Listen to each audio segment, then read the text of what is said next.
Often, President Donald Trump's own administration adopts rhetoric, positions and interpretations of facts that directly conflict with the views and stated beliefs of the president himself, raising doubts about the unity and coherence of White House strategy on key issues, including addressing election interference, broader foreign policy and domestic issues such as immigration or avoiding a government shutdown. This strange duality played out Thursday as the intelligence and foreign policy chieftains mustered in the White House briefing room to promise what FBI Director Christopher Wray said would be fierce determination and focus to thwart Russian meddling in the midterm elections. But the absence of the president and his relentless past efforts to undermine assessments of Russian interference by his own intelligence agencies, plus his failure to publicly confront President Vladimir Putin in Helsinki last month, cast a huge cloud over the gathering.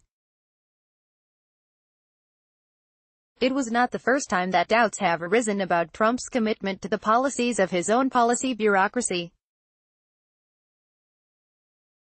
On key foreign and domestic issues, from Russia to NATO, to the dispute between Qatar and its neighbors to the origins of the Robert Mueller special counsel investigation, Trump has seemed to strike a course that flagrantly contradicts with positions of his own government, often with his explosive tweets, though he's also prone to do it in person on the campaign trail. In Helsinki, I had a great meeting with Putin, Trump said at a rally in Pennsylvania just hours after his top national security officials decried Russian attempts to influence U.S. elections.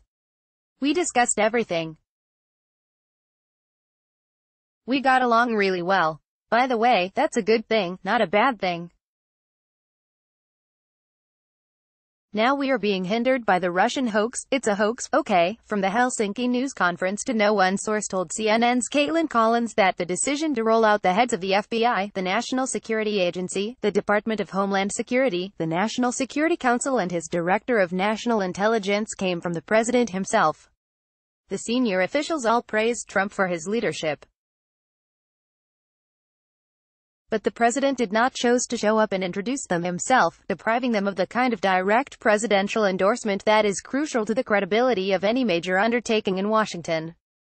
The president has also repeatedly undermined assessments by his own intelligence agencies that Russia intervened in the election. Just last month, he favored the Russian leader's denials of involvement in meddling over the joint assessments of U.S. intelligence agencies. As he stood side by side with Putin at a news conference, Trump said, "I don't see any reason why it would be Russia that interfered in the election," before later insisting amid a furious political backlash to his remark that he had meant to say, "wouldn't," earlier this week. Trump called on Attorney General Jeff Sessions to end Mueller's special counsel investigation, even though part of its mandate is investigating Russian election interference, and its indictment of 12 Russian nationals has offered a stunning view of the sophistication of the election meddling effort.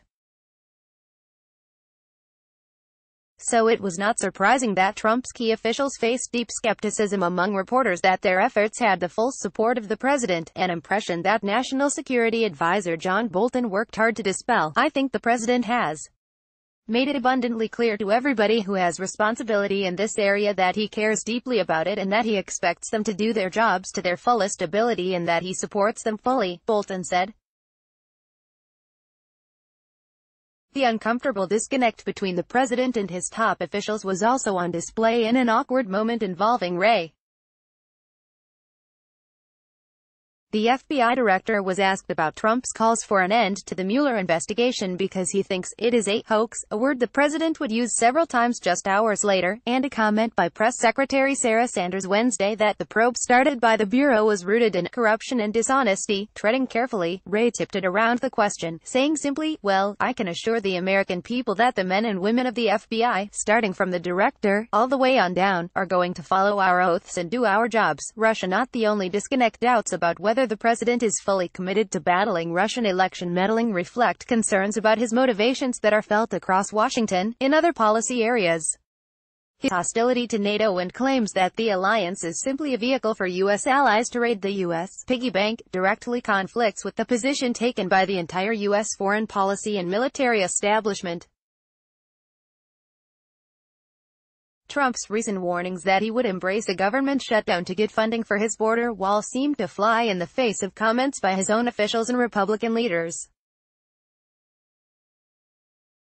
The contradictions inherent in Trump's presidency are perhaps best illustrated by the often conflicting strands of policy towards Russia itself. While the administration has imposed sanctions on Moscow, condemned the annexation of Crimea and allowed the sale of arms to Ukraine, this tough approach has often been undermined by the president.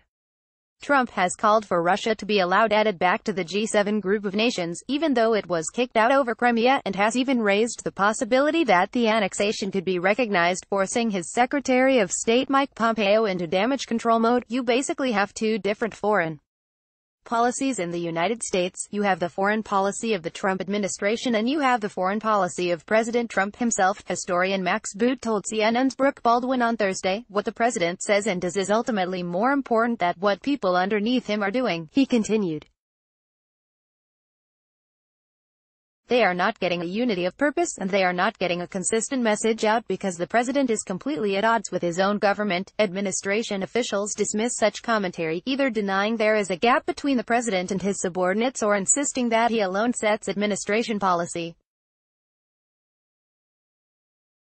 Pompeo faced repeated variations of this question during a fiery Senate Foreign Relations Committee hearing last month. The president calls the ball. His statements are in fact policy, Pompeo said. The president runs this government. His statements are in fact U.S. policy, but when the president's statements so often conflict with what most people understand U.S. policy to be, it's no wonder the question keeps getting asked. CNN's Eli Watkins contributed to this report.